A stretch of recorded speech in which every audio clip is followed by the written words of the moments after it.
नमस्कार दोस्तों, online study cover में आपका स्वागत है। दोस्तों, UP triple S C PET 2023 की बेहतरीन तैयारी के क्रम में आज हम लोग रोजगार विद अंकित सर का प्रैक्टिस सेट नंबर 2 कंप्लीट करने वाले हैं। इससे पहले वाला प्रैक्टिस सेट यदि आपने नहीं देखा है तो प्लेलिस्ट में जाकर उसे जरूर देखिए और चैनल को सब्सक्राइब कर लीजिए। तो चलिए शुरू करते हैं। आज का पहला क्वेश्चन है, पाकिस्तान के लिए सीमा आयोग के अध्यक्ष कौन थे? तो भारत और पाकिस्तान के लिए सीमा आयोग के अध्यक्ष सिरिल रेडक्लिफ थे। कौन थे? Cyril Radcliffe. और इन्हीं के नाम पर भारत और पाकिस्तान के बीच की सीमा रेखा का नाम रेडक्लिफ रेखा पड़ा। ठीक है, आगे चलें। 1881 में केसरी अखबार की स्थापना किसने की थी? तो देखिए, केसरी अखबार की स्थापना कब हुई थी? तो 1881 में। और केसरी अखबार की स्थापना किसने की थी? तो बाल गंगाधर तिलक ने। किसने? बाल गंगाधर तिलक ने। आगे चलें। महात्मा गांधी ने भारत में किसकी स्थापना की सिफारिश की जहां लोग सरल जीवन एवं उच्च सोच के आदर्श का अनुसरण करते हैं? तो किसकी स्थापना की सिफारिश की थी महात्मा गांधी ने? तो आदर्श गांव की। किसकी? आदर्श गांव की। नेक्स्ट, निम्नलिखित में से किस वेद को गीत की पुस्तक, मंत्रों का वेद या गीत का योग भी कहा जाता है? तो किसको कहा जाता है? तो सामवेद को। किसको? सामवेद को कहा जाता है। सामवेद के ब्राह्मण ग्रंथ कौन कौन से हैं? तो सामवेद के ब्राह्मण ग्रंथ कौन कौन से हैं? तो ये पंचविश और जैमिनी। क्या थे? पंचविश और जैमिनी। यह सामवेद के ब्राह्मण ग्रंथ हैं। अथर्ववेद के ब्राह्मण ग्रंथ कौन से हैं? तो गोपथ। क्या है? गोपथ। यह अथर्ववेद का ब्राह्मण ग्रंथ है। यजुर्वेद के ब्राह्मण ग्रंथ कौन कौन कौन से हैं? तो शतपथ और तैतरीय। शतपथ और तैतरीय।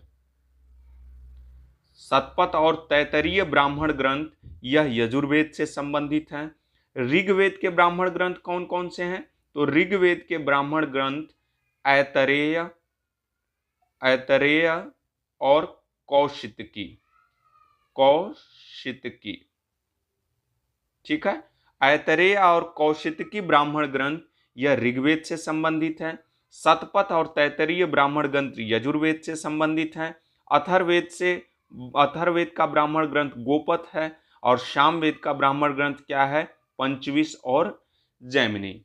ठीक है, आपका आंसर क्या हो जाएगा? ए हो जाएगा। ठीक है, आगे चलें। आगे चलते हैं। पार्श्वनाथ जो एक क्षत्रिय और बनारस के राजा अश्वसेन का पुत्र था, वह कौन सा जैन तीर्थंकर बना? तो देखिए, पार्श्वनाथ यह कर्म दर्शन के पहले प्रतिपादक थे। कर्म दर्शन के पहले प्रतिपादक थे।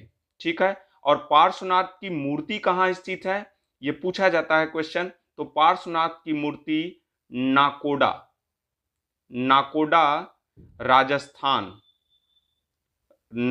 राजस्थान के बाड़मेर जिले में है। कहाँ? बाड़मेर जिले में, यानी राजस्थान के बाड़मेर जिले के नाकोडा स्थान पे पार्श्वनाथ की मूर्ति स्थित है। और यह 23वें तीर्थंकर थे। कौन थे? 23वें तीर्थंकर। 24वां तीर्थंकर कौन था? तो ये महावीर स्वामी थे। कौन थे? महावीर स्वामी। ठीक है, महावीर स्वामी को जैन धर्म का वास्तविक संस्थापक माना जाता है। ठीक है, जैन धर्म का वास्तविक संस्थापक किसको माना जाता है? तो महावीर स्वामी को। और जैन धर्म का संस्थापक किसको माना जाता है? जैन धर्म का संस्थापक यह ऋषभ देव को माना जाता है। किसको? ऋषभ देव को। यह जैन धर्म के पहले तीर्थंकर थे। इन्हें जैन धर्म का संस्थापक माना जाता है। और जैन धर्म का वास्तविक संस्थापक किसको माना जाता है? तो वास्तविक संस्थापक महावीर स्वामी को माना जाता है। ठीक है, तो आपका आंसर क्या हो जाएगा? ए। आगे चलें। अशोक के शासनकाल की सबसे महत्वपूर्ण घटना कलिंग आधुनिक युग में कहां पर विजय थी, जो उनके जीवन का एक महत्वपूर्ण परिवर्तन सिद्ध हुआ? तो देखिए, अशोक ने कलिंग युद्ध 261 ईसा पूर्व में लड़ा था। कब लड़ा था? तो 261 ईसा पूर्व में। और अशोक ने कलिंग युद्ध का वर्णन 13वें शिलालेख में किया है। किस शिलालेख में? 13वें शिलालेख में कलिंग युद्ध का वर्णन किया है। ठीक है, और कलिंग युद्ध की घटना को देखकर अशोक का हृदय परिवर्तन हो गया और उसने उपगुप्त, किससे? उपगुप्त, उपगुप्त नामक बौद्ध भिक्षु से दीक्षा लेकर बौद्ध धर्म स्वीकार कर लिया। ठीक है, बौद्ध धर्म स्वीकार कर लिया। किसने? अशोक ने। तो कलिंग ये पड़ता कहां है? तो कलिंग उड़ीसा में पड़ता है। कहां पड़ता है? उड़ीसा में। आपका आंसर क्या हो जाएगा? डी। नेक्स्ट, निम्नलिखित संगीतकारों में से वह कौन है जो 1253 1325 ईस्वी तक जीवित थे और जिन्हें पारंपरिक तबला और सितार के आविष्कारक के रूप में जाना जाता है? तो देखिए, यह कौन है? अमीर खुसरो है। कौन है? अमीर खुसरो। देखिए, अमीर खुसरो का जन्म 1253 ईस्वी में कासगंज के पटियाली नामक गांव में हुआ था। कहां? पटियाली नामक गांव में हुआ था। ठीक है, और यह अलाउद्दीन खिलजी के दरबारी कवि थे। किसके? अलाउद्दीन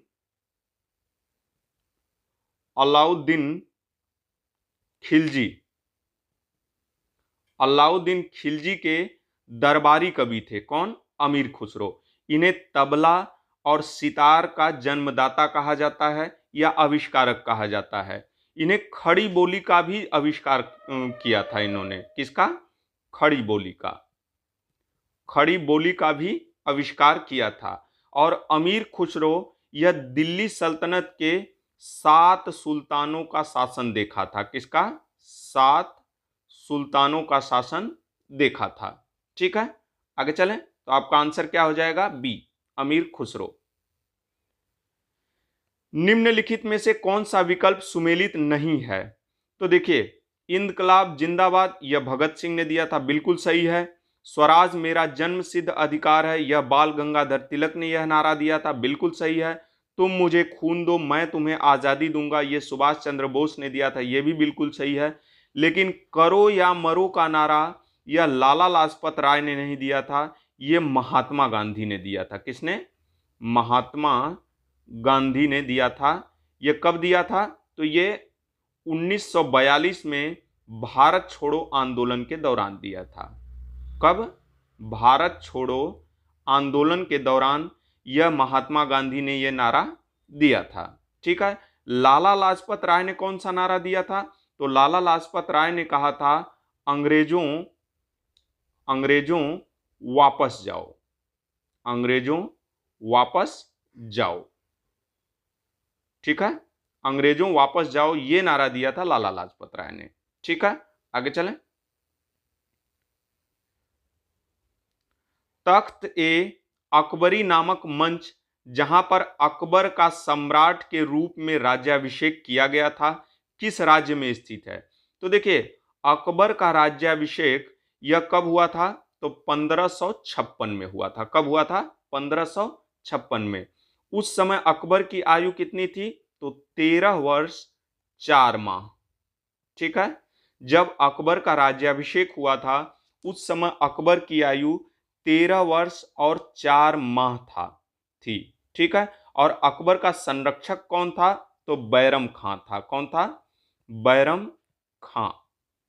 ठीक है, और इसी के नेतृत्व में, बैरम खां के नेतृत्व में ही पानीपत का पहला युद्ध लड़ा गया था। दूसरा युद्ध, सॉरी, पानीपत का सेकेंड युद्ध लड़ा गया था। कब? 1556 में। ठीक है, और यह तख्त ए अकबरी नामक मंच ये कहां पर है? तो ये पंजाब में है। कहां है? पंजाब में। तो आपका आंसर क्या हो जाएगा? डी हो जाएगा। नेक्स्ट, थोड़ा सा इसको बड़ा कर लेते हैं। निम्नलिखित में से कौन सा हड़प्पा स्थल शिल्प कलाओं के उत्पादन से संबंधित नहीं है? तो शिल्प कलाओं के उत्पादन से संबंधित कौन सा नहीं है? तो ये मांडा नहीं है। कौन सा? मांडा। मांडा ये चेनाब नदी के तट पे पड़ता है। कहाँ? चेनाब नदी के तट पर। यह जम्मू एंड कश्मीर में पड़ता है। ठीक है। और आपको याद हो, यही वो मांडा है जो सिंधु सभ्यता का सबसे उत्तरी स्थल है। सबसे उत्तरी स्थल कौन सा है? तो मांडा है। ठीक है। चन्हूदड़ो से यह लिपस्टिक के साक्ष्य भी मिले हैं। क्या है? लिपस्टिक के साक्ष्य भी यहीं से मिले हैं। कहां से? चन्हूदड़ो से। और दुर्ग के भी साक्ष्य यहीं से मिले हैं। कहां? किसके? दुर्ग के साक्ष्य। ठीक है, आगे चलें। भारत के 4 हिल स्टेशन नीचे दिए गए हैं। ठीक है। निम्नलिखित में से कौन दक्षिण से उत्तर की ओर उनके स्थानों के सही क्रम का प्रतिनिधित्व करता है? ठीक है, तो देख लेते हैं दोस्तों। ये मन्नार जो है यह केरल में पड़ता है। कहां पड़ता है? केरल। ठीक है। कुर्ग यह कर्नाटक में पड़ता है। ठीक है। अब आप ही बता देंगे कि दक्षिण से उत्तर का क्रम, सही क्रम क्या है। माउंट आबू यह राजस्थान में पड़ता है। राजस्थान में पड़ता है। डलहौजी कहां पड़ता है? तो यह हिमाचल प्रदेश में पड़ता है। अब देखिए, सबसे दक्षिण में, अगर दक्षिण से उत्तर पूछ रहा है तो सबसे दक्षिण में क्या है? केरल है। उसके बाद कर्नाटक है। कर्नाटक के बाद राजस्थान है। राजस्थान के बाद क्या है? डलहौजी हिमाचल प्रदेश है। तो आपका आंसर क्या हो जाएगा? PQRS। ठीक है, आपका आंसर क्या हो जाएगा? ए। आगे चलें। उत्तर और दक्षिण भारत को कौन सी पर्वत श्रृंखला पृथक करती है? तो उत्तर और दक्षिण भारत को कौन सी पर्वत श्रृंखला पृथक करती है? तो ये विंध्य पर्वत श्रृंखला। कौन सी? विंध्य। यदि पूछे उत्तर और दक्षिण भारत को कौन सी नदी पृथक करती है, तो नदी कौन सी हो जाएगी? नर्मदा नदी। कौन सी? नर्मदा नदी। सॉरी, नर्मदा नदी। ठीक है। अगर नदी पूछे तो नर्मदा नदी उत्तर और दक्षिण भारत को अलग करती है, और अगर पर्वत श्रृंखला पूछे तो ये विंध्य पर्वत श्रृंखला उत्तर और दक्षिण भारत को अलग करती है। ठीक है। नेक्स्ट।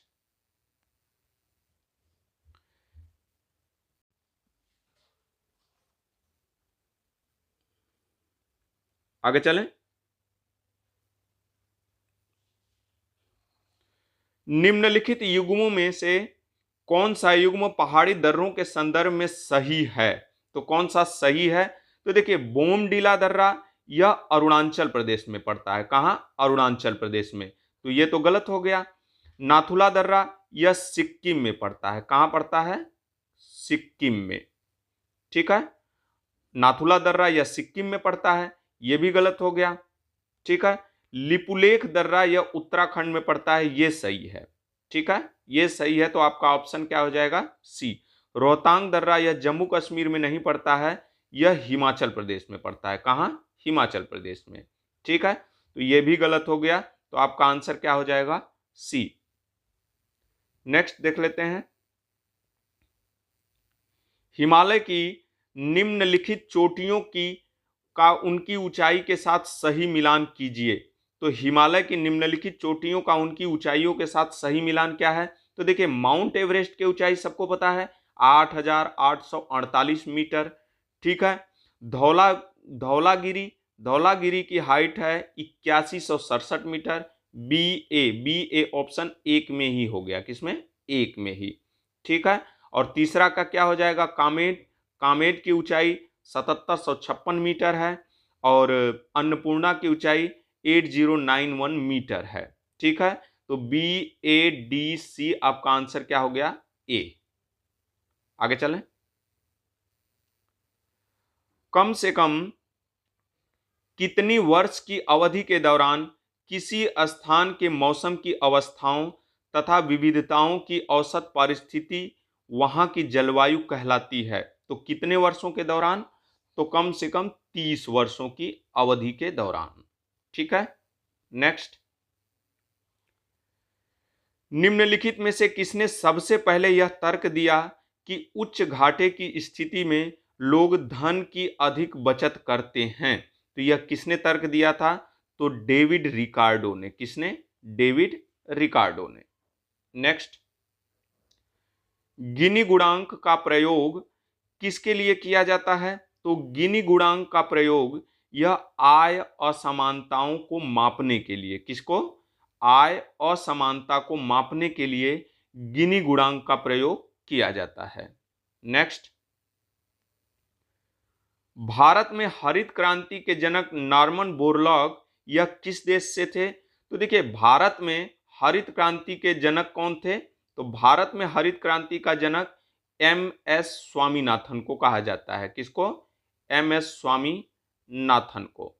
ठीक है, और यदि विश्व में पूछा जाए तो विश्व में नॉर्मन बोरलॉग को हरित क्रांति का जनक कहा जाता है। किसको? नॉर्मन बोरलॉग को। ठीक है, बोरलॉग को। ठीक है, और ये कहां के रहने वाले थे? तो ये संयुक्त राज्य अमेरिका के थे। कहां के? संयुक्त राज्य अमेरिका के थे। लेकिन हरित क्रांति में जो प्रयोग होने वाला हाई यील्ड सीड्स था, यानी उच्च कोटि का बीज था, उसका इन्होंने प्रयोग कहां पे किया था? तो मैक्सिको में हाई यील्ड सीड्स का प्रयोग किया था इन्होंने। ठीक है, आगे चलें। भारत में स्टॉक मार्केट के विनियमन के लिए कौन सी केंद्रीय एजेंसी जिम्मेदार है? कौन सी केंद्रीय एजेंसी जिम्मेदार है? तो ये सेबी है। कौन सी? सेबी। सेबी। ठीक है, security exchange board of India. इसका फुल फॉर्म क्या है? Security exchange board of India. इसकी स्थापना कब हुई थी? तो 1988 में इसकी स्थापना हुई थी। नाबार्ड की स्थापना सबको पता है 1982 में हुई थी, शिवारामन समिति की अनुशंसा पर। ठीक है, जीएसटी परिषद में कितने सदस्य होते हैं? देखिए, अभी इससे पहले वाला जो प्रैक्टिस सेट रोजगार विद अंकित सर का मैंने लगाया था पहले वाले में, उसमें मैंने बताया था ये क्वेश्चन कि जीएसटी परिषद में कितने सदस्य होते हैं। तो जीएसटी परिषद में 33 सदस्य होते हैं। कितने? 33। और जीएसटी परिषद का अध्यक्ष कौन होता है? इसका अध्यक्ष कौन होता है? तो इसका अध्यक्ष केंद्रीय वित्त मंत्री होते हैं। कौन होते हैं? केंद्रीय वित्त मंत्री। ठीक है, केंद्रीय वित्त मंत्री जीएसटी परिषद के अध्यक्ष होते हैं। और जीएसटी परिषद में सदस्यों की संख्या, कुल सदस्यों की संख्या कितनी होती है? तो 33 होती है। ठीक है, आगे चलें। निम्नलिखित युग्मों में से निम्नलिखित युग्मों में से कौन सा एक सही सुमेलित नहीं है? तो देखिए, अंतर्राज्यीय परिषद अनुच्छेद 367 में इसका उल्लेख है, बिल्कुल सही है। वित्त आयोग का उल्लेख अनुच्छेद 280 में है, यह भी सही है। प्रशासनिक न्यायाधिकरण अनुच्छेद 323 क में है, यह भी सही है। संघ लोक सेवा आयोग का उल्लेख अनुच्छेद 318 में नहीं है, बल्कि 315 में है। किसमें? 315 में। तो आपका आंसर क्या हो जाएगा? डी। आगे चलें। सरकारिया आयोग की संस्तुति निम्नलिखित में से किससे संबंधित है? तो देखिए, सरकारिया आयोग का गठन यह 1983 में किया गया था। कब किया गया था? 1983 में सरकारिया आयोग का गठन किया गया था। और यह किससे संबंधित है? तो केंद्र राज्य संबंध से संबंधित है सरकारिया आयोग। ठीक है, आगे चलें। भारतीय संविधान के अंतर्गत निम्नलिखित में से कौन सा मूल कर्तव्य नहीं है? तो दोस्तों, यह मूल कर्तव्य 42वें संविधान संशोधन 1976 के द्वारा 42वें संविधान संशोधन 1976 के द्वारा सोवियत संघ रूस से संविधान में स्वीकार किया गया है। ठीक है, किसकी सिफारिश पर? तो स्वर्ण सिंह समिति के सिफारिश पर। 42वें संविधान संशोधन 1976 के द्वारा स्वर्ण सिंह समिति की सिफारिश पर सोवियत संघ रूस से मूल कर्तव्यों को स्वीकार किया गया है। ठीक है, और इसका उल्लेख संविधान के भाग 4 क के अनुच्छेद 51 क में है। ठीक है, 51 क में जब 42वां संविधान संशोधन 1976 में मूल कर्तव्यों को जोड़ा गया था तो उस समय मूल कर्तव्यों की संख्या कितनी थी? तो 10। कितनी थी? 10। यदि पूछा जाए मूल संविधान में मूल कर्तव्यों की संख्या कितनी थी? तो 0। मूल संविधान में मौलिक कर्तव्यों की संख्या कितनी थी? तो 0। क्यों? क्योंकि ये 42वें संविधान संशोधन 1976 में जोड़ा गया, उस समय 10 जोड़ा गया था, लेकिन वर्तमान में कितने हैं? 11 हैं। वर्तमान में मूल कर्तव्य कितने हैं? 11 हैं। तो देखिए, वैज्ञानिक प्रवृत्ति विकसित करना ये मौलिक कर्तव्य है, सार्वजनिक संपत्ति की सुरक्षा करना ये भी मौलिक कर्तव्य है, संविधान के प्रति निष्ठावान रहना और उसके आदर्शों का सम्मान करना ये भी मौलिक कर्तव्य है, लेकिन लोक चुनावों में मतदान करना यह मौलिक कर्तव्य नहीं है। तो आपका आंसर क्या होगा? ए। क्या हो जाएगा? ए। ठीक है, आगे चलें। एक उच्च न्यायालय का न्यायाधीश अपना त्यागपत्र किसको संबोधित करता है? तो एक उच्च न्यायालय का न्यायाधीश अपना त्यागपत्र भारत के राष्ट्रपति को संबोधित करता है। किसको? भारत के राष्ट्रपति को। आगे चलें। 73वें संविधान संशोधन अधिनियम के द्वारा भारतीय संविधान में कौन सा भाग जोड़ा गया था? तो देखिए, 73वां संविधान संशोधन 1992 में आया था। ठीक है, यह किससे संबंधित है? तो यह पंचायती राज से संबंधित है। किससे? पंचायती राज से। ठीक है, 73वां संविधान संशोधन 1992 में आया था, यह पंचायती राज से संबंधित है। और 73वां संविधान संशोधन लागू कब हुआ था?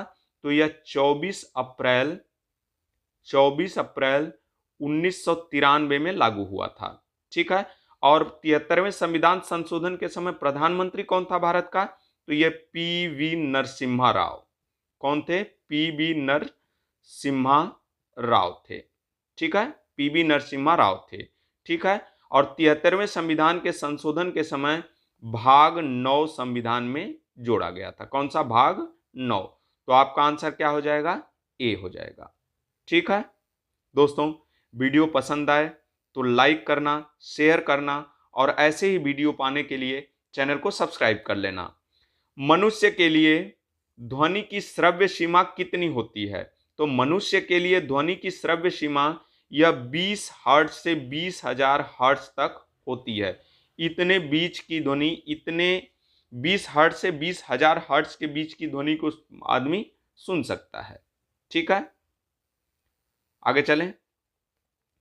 ध्वनि की गति सबसे तेज किस में होती है?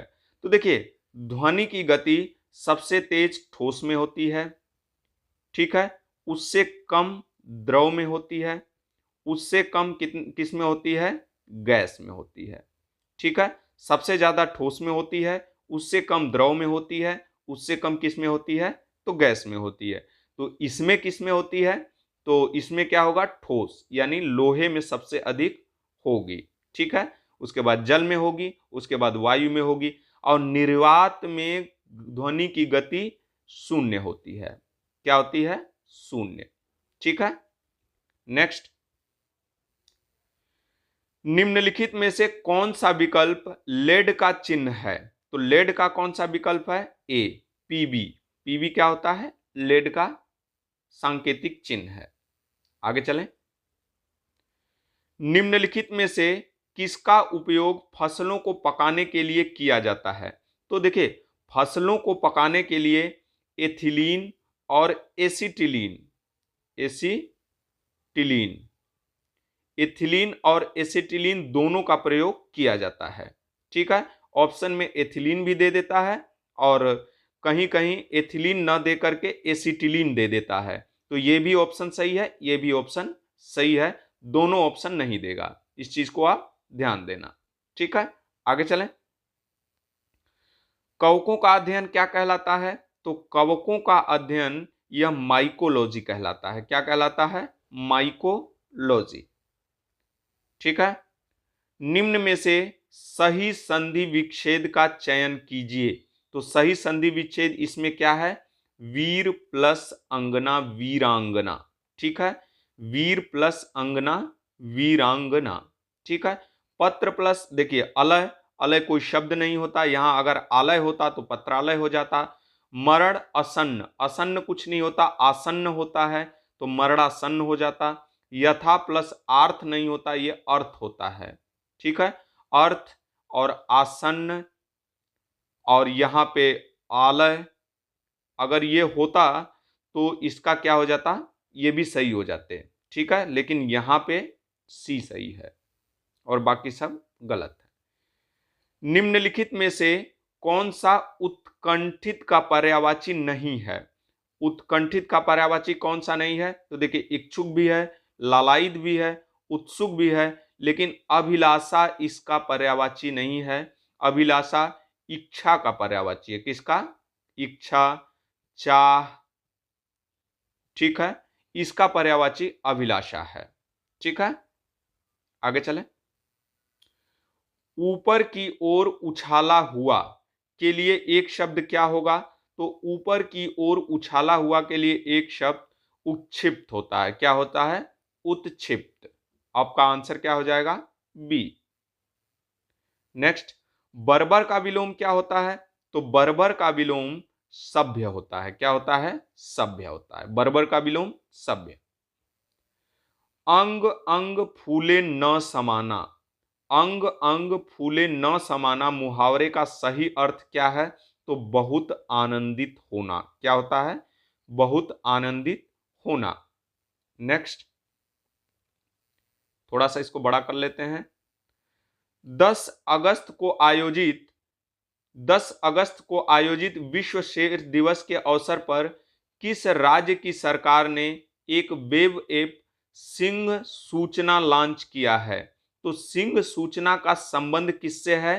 तो शेर से है। किससे है? शेर से है। और किस राज्य से इसका संबंध है? तो सिंह सूचना ऐप का सिंह सूचना ऐप का संबंध यह गुजरात से है। किससे है? गुजरात से है। गुजरात राज्य ने यह लॉन्च किया है। ठीक है। हाल ही में किस राज्य को वर्ष 2023 के लिए सर्वश्रेष्ठ अंग तथा ऊतक प्रत्यारोपण का पुरस्कार प्रदान किया गया है? तो सर्वश्रेष्ठ अंग तथा ऊतक प्रत्यारोपण का पुरस्कार किसको दिया गया है? तो तमिलनाडु को। किसको? तमिलनाडु को दिया गया है।